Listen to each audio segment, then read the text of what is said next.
Hi guys, I'm Adam Wilborn from WhatCulture. And I'm the inspirational Andy Murray from WhatCulture. And remember, eat yellow snow. Coming up, it's him and me, and you won't believe who could be going to Saudi. Oh my goodness, he doesn't meet the Saudi Arabian criteria, but it's the return of Sami For Syria. Another episode of Show and Tell where I inform you who's torn their ACL. Best of the Super Juniors ruled hard, and now we've got a New Japan Dominion card. This is the news. We are going to start things off, not with rhymes, but with talk of potential NXT call-ups. Now, we don't know when the next batch will be coming up. There's no word on that. There's no sign that there'll be anyone coming up anytime soon because there's already been quite a lot in 2019. But according to your friend of mine, Shagger Dave Meltzer on Wrestling Observer Radio, WWE have been discussing potential names who could be part of the next batch. And there's two very notable ones at the top of that list. They are NXT champion Shayna Baszler, the women's champion. Yeah, sorry, that was my fault. And yeah, that'll do. And the actual NXT champion, Adam Cole. Baby. So yeah, that's, I mean, the leader of the men's division, the leader of the women's division, unsurprisingly at the top of the list for potential call-ups. So obviously they probably have to lose those belts before coming up, but you know, they could just do a Viking experience, Raiders, War Machine. They could do whatever they did with Tony and Eric and just have them, you know, vacate the title or whatever. Particularly someone like Baszler, who's held that belt for a long time and beaten literally everyone. It would be a harder sell for Cole, who's only just won the title at TakeOver 25 this past weekend. But what do you reckon of this? Oh, sorry, just very quickly. I love the fact they're like, finally we sorted out what we're calling those Viking boys. Stop putting on the telly anymore. Yeah. I'd love to see Shayna Baszler up on the main roster. I think I kind of agree. She's kind of done everything she can. She's defeated literally everyone in NXT, it seems. And it'd be great and I think beneficial for her character to just drop the title and come up, not lose it to anyone in some dramatic, you know, passing of the torch moment. I think a bit like we've seen in the past, someone just leaving their title behind would make it far more exciting, and she would be a much needed injection of quality into what has sort of stuttered in the women's division for me. Yeah, it kind of has. Like, they could really use a new big bully heel, and Shayna's excellent at that. I think, like, for a lot of fans, a bit of Lesnar syndrome has maybe crept in with her because she just kind of dominates everybody. And I love that personally. I love dominant champions. I love long reigns. I think she's excellent at what she does in the ring and out. But there is a bit of fatigue creeping in. There is a certain backlash against some of her work now. So maybe it would be the right moment to just send her up. I think she'd be a fantastic opponent to bring in as sort of a stalking nemesis for Becky Lynch, slowly coming closer and closer and closer until one of the big four pay-per-views when they finally face off. I'd love to see something really like that. Good idea. Adam Cole, on the other hand, look, I love Adam Cole. We are all desperate to see Adam Cole, and to be fair, the whole of the Undisputed Era if they're going to come up on the main roster. But I'm really scared what they're going to do with him. Yeah, that's the thing. Like, it hasn't even become a cynical take anymore. It's just pragmatic. You know, these people you follow in NXT, they don't tend to fare as well on the main roster. The presentation is completely different. They go 50-50. They're doing heavily scripted promos. Some of them aren't even making TV. It's a shame that kind of we've reached the situation where you no longer look forward to certain people making it up because their chances are, like looking at history, they might not do all that well. But, you know, maybe Cole is someone who can buck the trend. He's great. He has a good look. He is extremely charismatic. He plays his character really well. He can work the big matches to perfection. I think out of all of them, maybe he has a chance of bucking the recent trend. Yeah, I hope so. I'd love to see him up there, but just please don't ruin this one. Yeah, don't do that. We love all that. Yeah. Right, moving on now is, of course, Super Showdown tomorrow. Bloody hell, that's... How the heck has that crept up so fast, very quickly. And the one thing you can guarantee is no women's matches at Super Showdown. Or so we thought, because it is now being reported by Pro Wrestling Sheet that Alexa Bliss and Natalya have travelled to Saudi Arabia in the hope they'll be able to have a match on tomorrow's pay-per-view. Per Pro Wrestling Sheet, WWE officials have been going back and forth with the Saudi General Sports Authority for the past few months, trying to get a women's match approved. It's a small step in the right direction if it happens, but will it happen? It's still quite hard to imagine them gearing up and wrestling on Friday because, particularly if WWE and the Saudi Arabian Sports Authority have been going back and forth for months, like Mr. Ryan Satin suggests, like them just suddenly deciding to let them wrestle tomorrow seems like a bit of a snap decision, and I don't really see it happening. But this is good. It's good to hear. Progress, isn't it? Yes, absolutely. Where was it? Was it Dubai? Where was it where they wrestled in full? I think it was Abu Dhabi. Abu Dhabi, and it was Alexa and Sasha Banks. Yes. And they had the full bodysuits. If they can make it onto the card, that's brilliant. That's a sign of progress, and it kind of nullifies one of the big complaints surrounding the ongoing business relationship in Saudi Arabia. Obviously, there are others. But no, it's good to see that WWE actively want to make this happen. I mean, we can sit here and talk all kinds of stuff about the Saudi Arabian shows, and it is a real shame that one of the biggest aspects of WWE programming, that being the women's division, cannot make it to TV. But you know, Renee Young did commentary on the last show. She's heading out there as well. She is indeed. She's on the plane. And Natalya has spoken openly in the past about wanting to be the one who breaks down that barrier and has the first match in Saudi Arabia. So, fingers crossed. My one real issue with all of this, I think it'd be great, but I'm slightly concerned, as we've seen with the past sort of booking requests of Saudi Arabia, let's just say, Natalya's music hits and everyone thinks Bret Hart's coming out. Imagine if he did. He might be on that blacklist after Double or Nothing. Yeah. Anyway, we're going to speak about a little bit more about Saudi Arabia and who won't be there. Sami Zayn, of course, is one of many wrestlers, well, many, it's a relative handful, who haven't travelled for the show. That also includes Daniel Bryan, Kevin Owens, John Cena and Aleister Black. Well, rather than competing on the show, Sami is of course forbidden from wrestling in the country due to his Syrian heritage as requested by the Saudi Arabian government themselves. What Sami's doing is he's launching his latest Sami For Syria campaign. Now, if you recall the last one, the whole idea was to raise funds and awareness for people struggling in the beleaguered country of Syria. He wanted to establish a mobile clinic and he wanted to make vital medical supplies more widely available. Well, that campaign was a huge success. It destroyed its first goal. It raised over $100,000. It was tremendous stuff, and he did all of this on his own without backing from the WWE machine. Well, Sami, that cheeky little scamp, is starting his latest campaign this week. Tomorrow, the very moment that Super Showdown goes on the air. What a lovely coincidence. So he tweeted the following yesterday. Intensified attacks in northwest Syria are targeting civilians and medical facilities. I will once again be partnering with SAMS USA to launch a mobile clinic in Syria to bring medical aid to those in desperate need. Our fundraiser will be launched on Friday, June 7th at 2 p.m. EDT. That is the start time for the main card of Super Showdown. Good on Sami Zayn. He's a real good egg. It's amazing to think how much WWE promotes all their own stuff, you know, the Susan G. Komen stuff, the Connor's Cure stuff and what have you. They love, obviously, promoting all this good stuff. Absolutely. And then one of their own wrestlers is doing something absolutely phenomenal like this, and it gets almost zero coverage from WWE. Yeah, I get it's a conflict of interest. Exactly. It's a real shame. It's a conflict of interests. WWE are very, very cynical when it comes to stuff like this and very transparent.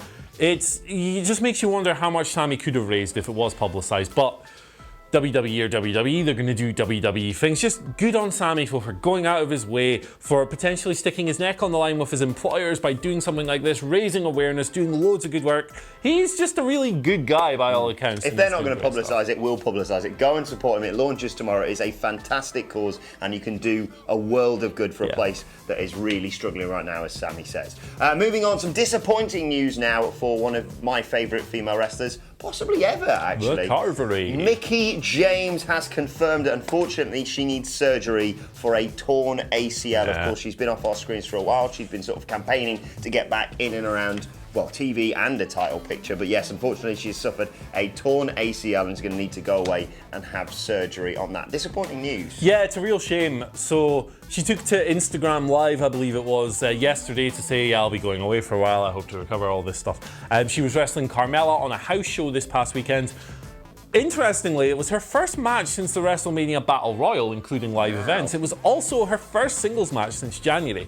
So, as well as barely making TV, Mickie has rarely been used in 2019, and it's a real shame because she's a good veteran with something still to offer. She can talk well. She's a really good talker. She's really good at pretty much every aspect of the sport, and it's kind of a shame that she hasn't been featured. But you know, ACL injuries often ring a bit of an alarm bell. They often involve a lengthy recovery process. Let's hope that hers is swift and that she's able to get back into it hopefully sometime soon. Get well soon, Mickey. Yeah, get well soon, Mickie James. We're going to pivot over to New Japan Pro Wrestling for now to wrap this whole news thing up. Yesterday they had the Best of the Super Juniors final. It was a fantastic show. The last 3 matches in particular were great. You had Hiroshi Tanahashi versus Jay White, the best match of their feud so far.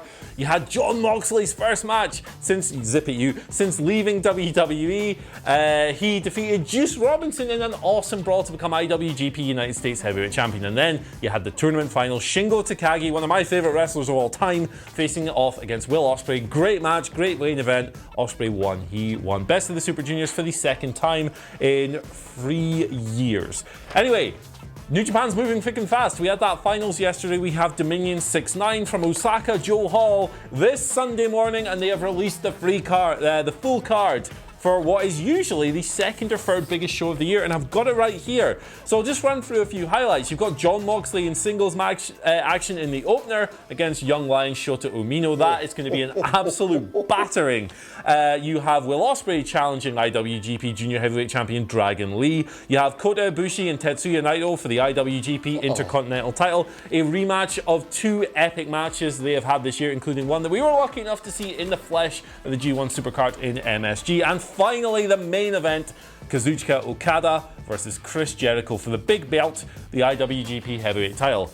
It's looking like a banging card once again. You've missed out the most important match. WhatCulture putting their full support behind Evil and Sonada, yes, taking on the Gorillas of Destiny. Screw you, Tama Tonga. I hope you lose. Yeah, that's. But yes, that is a fantastic card, and some of those matches. I hope, I really hope Tama Tonga gets put in the bin after his heinous assault on our own Phil Chambers.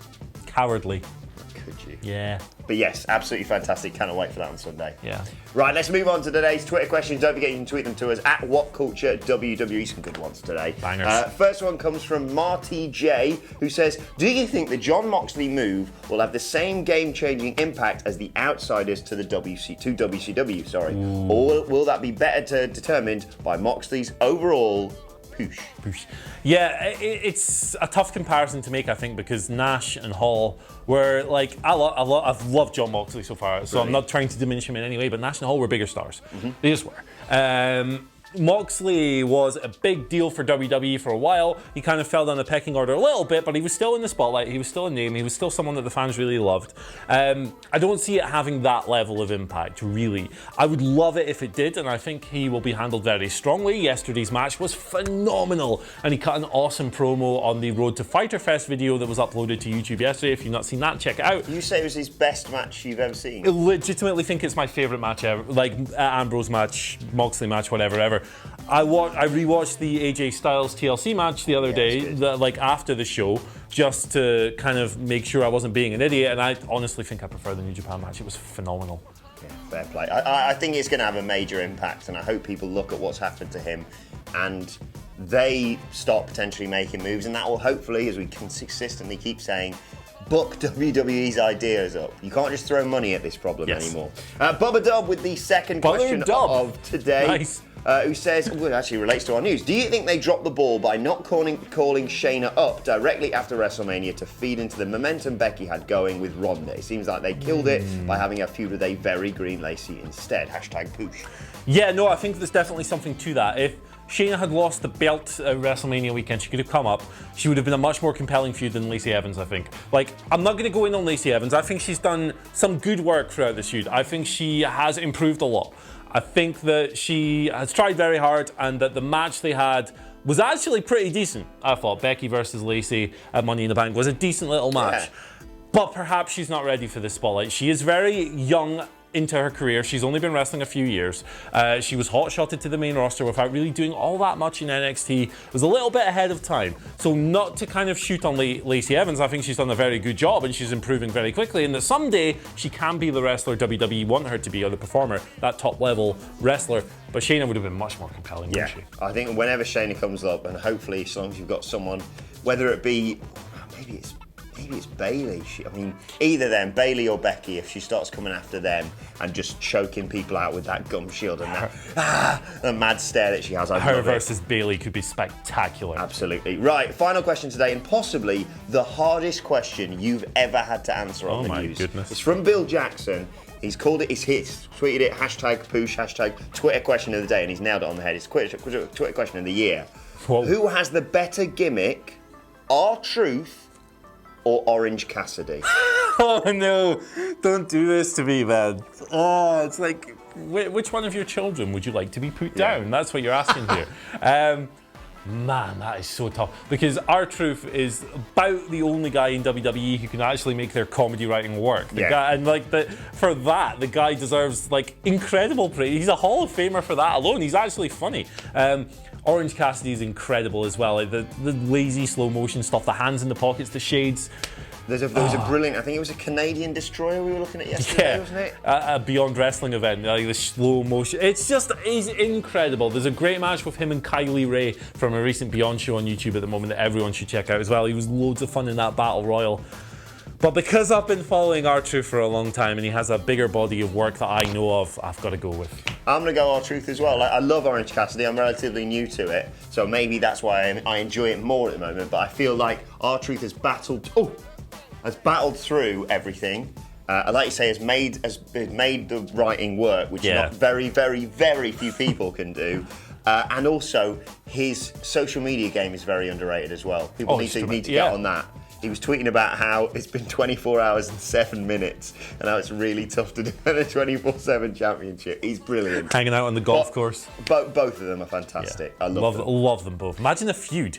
Oh. Right, let's move on to today's and finally. And I know you, Andy Murray, are so excited about Super Showdown tomorrow. I'm actually buzzing, yeah. It's going to be fantastic. Do you know who else is really looking forward to it? Matt Riddle. Matt Riddle tweeted out yesterday a screenshot regarding, of course, Bill Goldberg facing The Undertaker. He tweeted, "I can't wait to watch your match this Friday so I can see how good you are at wrestling." And then a screenshot showing that Goldberg has blocked Matt Riddle. What? Why? My favourite response to that is I think one of the top Twitter replies is, "End his career, Matt." I love Goldberg. I love Matt Riddle. Why? How can you hate Matt Riddle, bro? Bro, how would you block him? Who's the most famous wrestler who's got you blocked? I don't know. I tried to get JVL to block me quite a few times. Didn't work. Just doesn't pay any attention. Let us know in the comments who is the most famous wrestler to have blocked you on Twitter. And whilst you're there, let us know your thoughts on all of today's news stories. And don't forget to like, share, and subscribe. And you can send us Twitter questions at WhatCulture WWE. Whilst you're there, you can follow both of us. You can follow him at Andy H. Murray. The H stands for humongous. You can follow me at Adam Wilborn. You can follow us all at WhatCulture WWE. My thanks to Andy Murray. Thank you for watching, and we will see you soon.